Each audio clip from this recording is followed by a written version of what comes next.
of a first date. So I was 18 years old and in high school. I went to a private school here in Lafayette.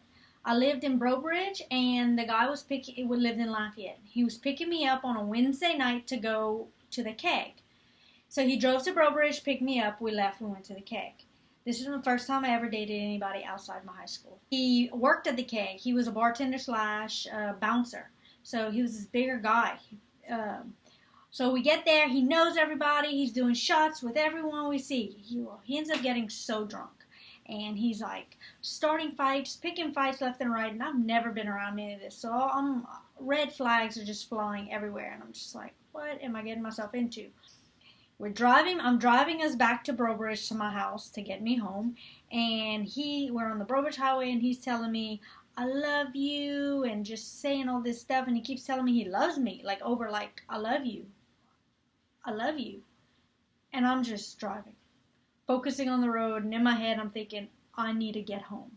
There's this big guy. When I say big, okay, I'm 5'2". He is like 6'2".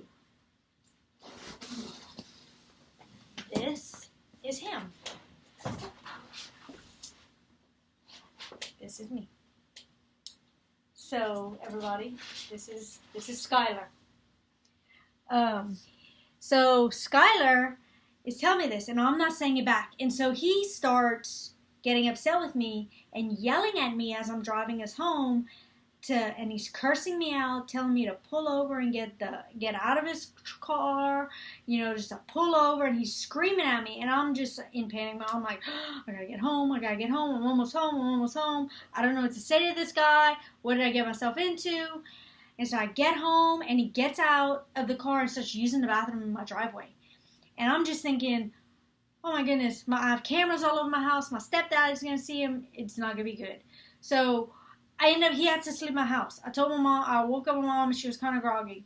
Next morning, I wake up to go to school. He wouldn't wake up.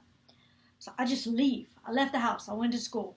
Well, I get called out of my class, and my mom gets called in the office and yelling at me and telling me to get this guy out of her house. She doesn't know this guy. I need to get him out before my father-in-law gets home. So I get on the phone in the middle of the office with all these faculty staring at me. And I'm on the phone with this guy. I call this guy. He finally answers after several attempts. And I'm like, you need to get out of my house. So he ended up leaving my house. Again, now.